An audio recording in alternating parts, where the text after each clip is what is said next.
Positive parenting means taking an approach that is sensitive to children's individual needs. This entails dealing with typical childhood challenges with empathy and respect. To tell us more and help us understand the benefits and implementation of positive parenting is professional psychologist and mom of two, Nakitah-Leigh Geemooi. Good morning, Nikita, and thank you for joining me. Good morning, Mariam. Thank you so much for having me. All right. Now, I just gave a brief meaning of a positive parenting, but how do we understand it? What is positive parenting? Hmm. So I think there's so much to unpack when we speak about positive parenting, and I think personally there's 3 points that I would want to highlight. Mm-hmm. And the first one, I think, what we need to realize is parenting is a calling. It's a very, very divine calling, and Mm-hmm. we're treading the area of parenting as moms and dads. Really, we're treading holy ground. I think it's such an honor when you speak, about having given the responsibility of just being one of God's tools to form a human soul. So I think it really is one of the most significant callings that could ever be laid in the lap of a human being. Mm-hmm. Um, Secondly, what I think is important to think about is we need to realize that children are the adult citizens of the future. Mm-hmm. And the task that we have at hand as good parents is, really is rearing the rising generation that will become. And these future citizens ideally need to be well adjusted, confident, mature, upright, and able to interact with others in a kind and respectful way. I think, we really do want to have children who are thoughtful, children who are thoughtful towards themselves, and children who are able to demonstrate the thoughtfulness towards others. And so I think if we ask them the question of positive parenting and why it's important, it's worth asking the question. It's definitely worth asking that question because what we do and our job as parents is to mold our children. So we literally have in our hands the task of molding. And if just think about what it is, the action, the verb of molding, it really is, it's to give a distinctive, more definitive form to something that's fluid and malleable. And the process of molding itself requires, as we know, heating and cooling. And cooling has a process of allowing things to hardening to cast something more permanent. And I think if we think about that in terms of parenting, there's very few things that can overcome the rigidity of a child's upbringing because it really, really wires a child and it lays the foundation for so many things. So, I guess if we think about it in that sense, there's a real, visceral, tangible impact on society if we are asking the question of why positive parenting is important. Mm-hmm. Positive parenting really, if you think about it, is at the heart of the bigger picture of why we are here. And I also think it has the potential to impact all the higher order aspirations as a society that we have, including nation building and peace building. And I don't think it's far fetched to say that good parenting is essential to achieve some of the biggest hopes that we have, even as an international community that we strive to accomplish. So it's an incredibly worthwhile question, and if I could also add as a third point, we cannot ignore the deep hurt and the wounds that come from broken family relationships. Um, we really prevent our children from walking in the freedom that they deserve if we are bleeding all over them because we're choosing an alternative other than positive parenting. Because what are the other alternatives to positive parenting? Right? Mm-hmm. Um, so I think when we speak of positive parenting, we're thinking about the nature and the quality of our responses. It's us being genuinely wanting to offer the caliber and the pedigree, just the quality of who we are, and allow them to take that in and make that a part of the quality of human beings, that they will become an in turn offer to the rest of the world. Mm-hmm. Now, the goal of parenting is to teach kids self discipline, and most effective positive parenting comes with the implementation of the three F's, that is, firm, fair, and friendly. So, how do parents implement these three F's effectively? I think, very often what we find is that we can get triggered. We can often get triggered by our children's emotions and their behaviors if we ourselves are not mature enough. And sometimes very normal behavior in children can come across or be accepted or fall on us in a way that it seems irrational, and it can feel quite frustrating. And so I think it's very important that we work on ourselves, that we address, any hurt or trauma or unresolved issues within ourselves that allows us to respond to our children maturely and in a way that we really are able to manage our own emotions. But there's also the true adage, that places a lot of emphasis on tough love. And I think there's two aspects there. The one is the toughness, and the other one is the love. And with Mhm. the toughness, I think it's very important to be able to have structure, to be able to communicate boundaries to children and provide them with parameters. And oftentimes, what I find with my own children is communication is key. If you think about it as adults, very often it's easy for us to come on board with stuff. If we understand where it's coming from, if we've got the background and we can see how and why it's important and what the impact is. And so oftentimes it's just about sitting your children down and having that conversation and building that connection and being present and saying, it's very frustrating for me when you. I think in that conversation and in that communication, what we must focus on problematizing is the behavior, not child. So being able to communicate to children and giving them an understanding of why it's important to act within boundaries, why it's important that certain things should be done a certain way. And then I think also, being consistent is something that helps with being firm and reinforcing these things. So it means that both with the big and the small things, the big Mhm. and small words, the big and the small actions, that you consistently enforce the rules and give the same communication across all the time to solidify and reinforce what it is that you want your child to internalize.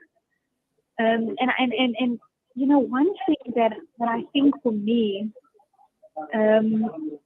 when especially when I learned to deal and sort of go address some of my own issues and some of my own traumas, some of my own hurts that impacted my thinking, is understanding that really the only difference between us and our children is the fact that we've been around a little bit longer, so we've got a bit more experience. Mhm.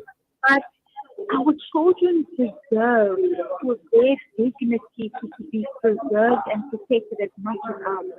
And Mhm. being with children in condescending ways that makes them feel crushed in terms of their dignity, I find something to be that could be problematic or something like that I think many parents struggle with, because again, there is no right way of parenting, and there is also a very thin line between how we are firm and how we discipline. Um, Mhm. and when we're tipping and crossing the line. But Mhm. I think it's important that we're able to slow down to consider the possible impact that a certain response could have. And when we practice that pause, that pause sometimes allows us to replace any actions or words that might damage the child's business, that might compromise their ability to feel relationally safe. Mhm. All right, And Nikita, let me stop you there quickly. We need to take a break and we will continue thereafter. Please stay with us.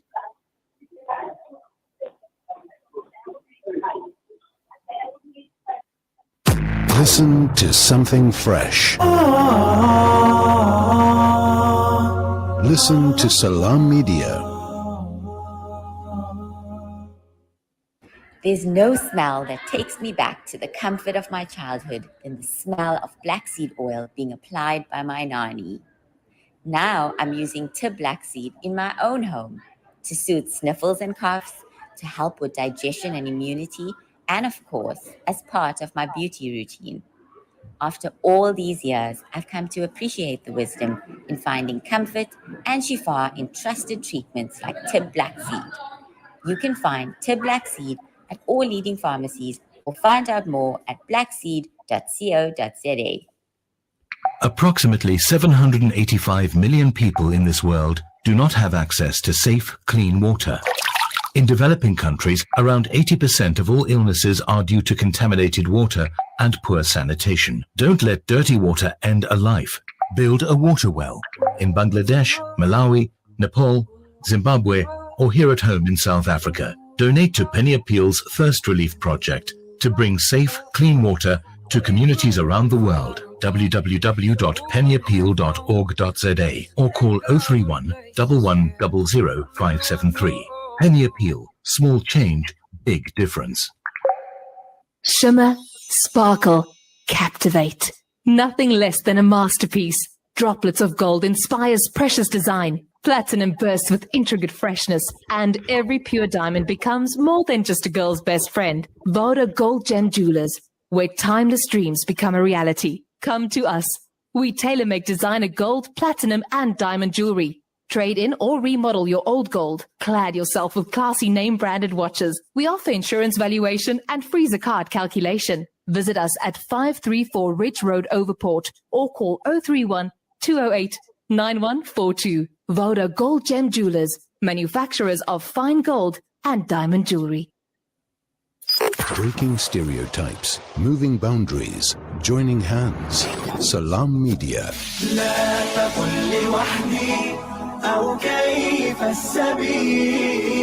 Humanity sets the agenda.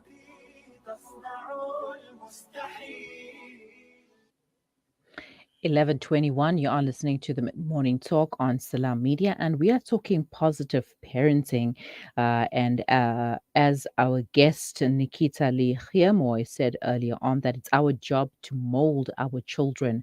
It's our job as parents to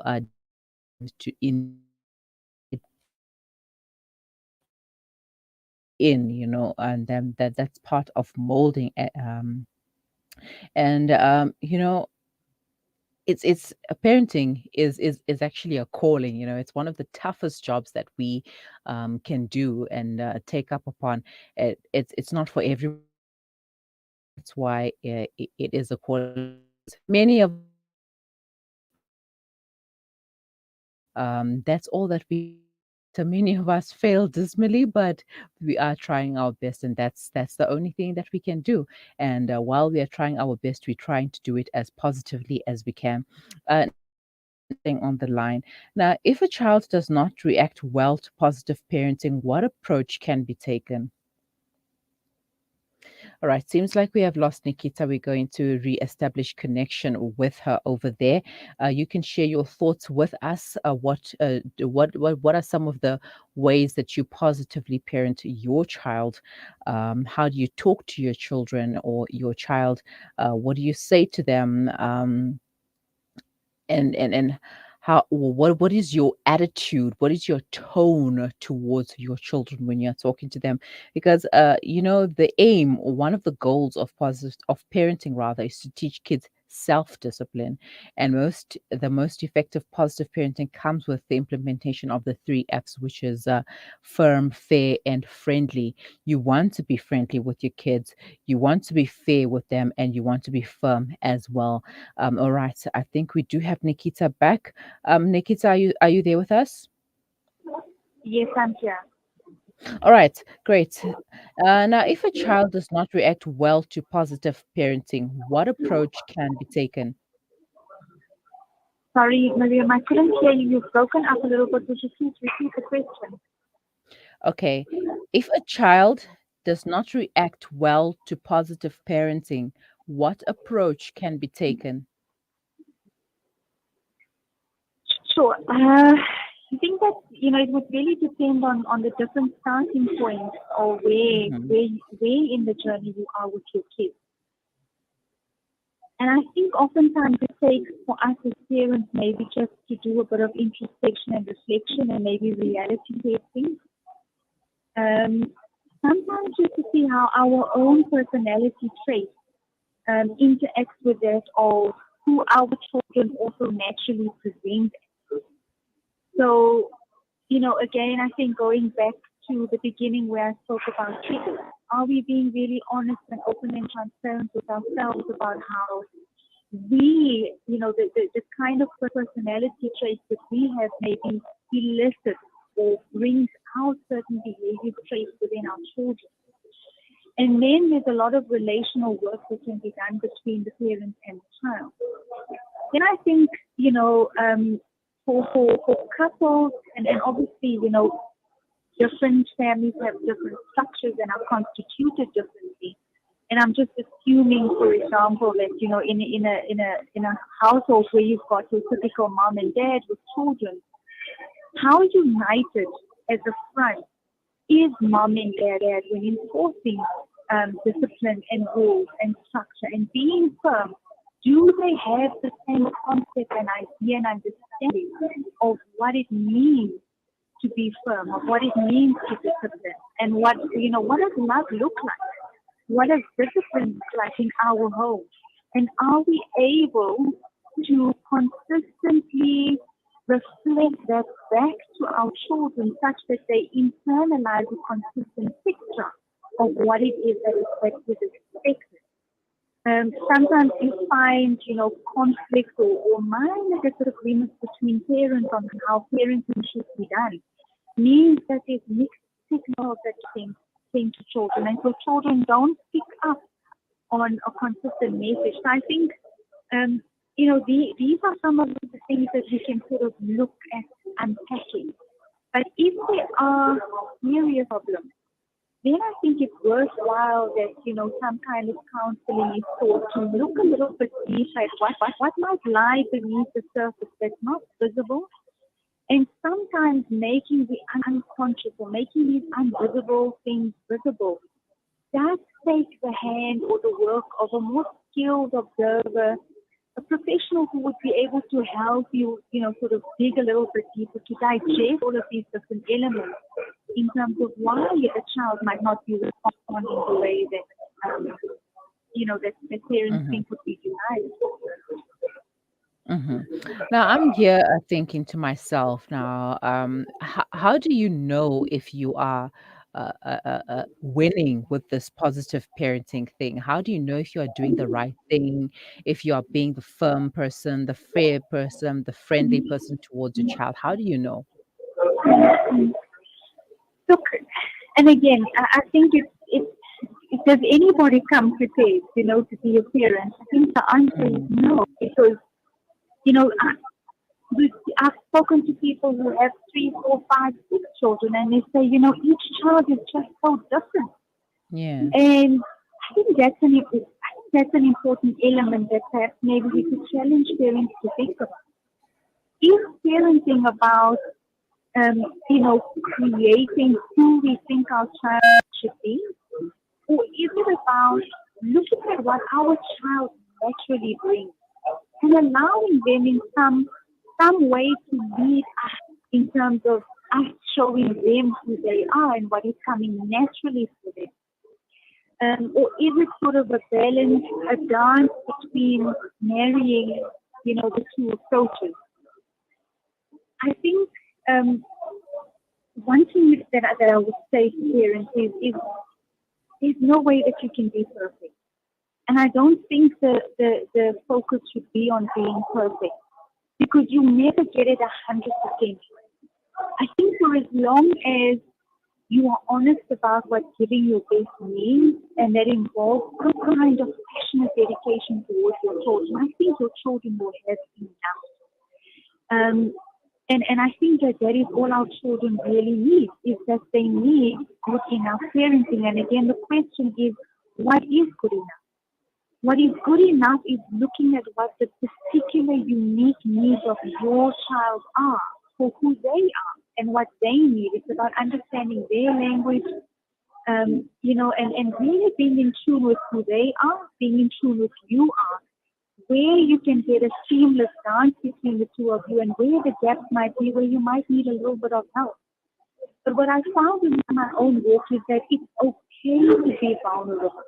It's okay to let your children see your weaknesses and your mess ups as much as your strengths. It's okay to let them know that you're figuring things out as much as they are figuring things out. And that none of that means that you are less competent as a parent. And none of that means that your children fail. So I think parents and children alike need to have sort of this ability to allow for others to be human, and to allow a space for grace. And again, I think that's where communication is absolutely key, so that we can constantly check in with each other. Are we singing from the same hymn page? Are we getting each other? Can I just check with you that we still have the same understanding about it? Can I just check with you that we still have the idea that this is what this means, or this is what that means, or this is what that looks like? And I think that goes a really, really long way. The attachment and the quality of the connection, I think, is something that's also very important. If you can get the quality of the connection in place, it doesn't matter how many times you fall off track, because you can always find a way to find each other, because the genuine, authentic, quality connection is there. And then finding yourself back on track is easy, because you know what that track is and your connection guides it. Mm-hmm. And then lastly, I would say that values are important. It's important that every family establishes what are the most important values in their home that they would like to transfer to their kids. And I think that values can be, if we want to speak about how we can measure these things, it's very difficult, because these are qualitative things, they're soft aspects of a home. But are we living up to the values? Are we really making an intentional effort to hold up to the values that we together as a family have decided are important? I think there again, getting buy-in from children, like I said in the beginning, sitting down and speaking to children and explaining to them is an important part of getting them on board, and making them feel like they're allies, like they are participants in the family, making them feel like they are included, and then they can play a much more active role, I think. Mm-hmm. All right. Thank you so much for your time, Nakitah, and for unpacking positive parenting with us. I hope our parents have a more positive mindset to parenting, and will be doing things differently and better going forward. And knowing that you can only do your best as a parent, and every child is different, and all you can do is be the best parent to them as you can be. Nakitah, thank you so much once again. Have a wonderful day. Thank you so much, Sam. So if I can add three more things, just quickly. Eat Okay. meals together. Mm-hmm. Meals for connection. Play together. I think also what's important is, as parents, sometimes when we mess up, to have the guts and the candidness also to apologize when we mess up. I think that's also something that we can keep in mind. All right. All right. Thank you once again. Have a wonderful day, Nakitah. Bye-bye. Thank you. And as Nakitah mentioned, apologize to your children when you know that you are wrong and you have wronged them. It is not a problem to apologize. Just let them know that it is okay to apologize so that they too can learn to apologize when they are wrong. Communication is key. Try to communicate in the most firm, fair, and friendly way. Those are the 3 Fs that you should implement. It is 11:33. You are listening to the Mid Morning Talk on Salam Media. We will be right back.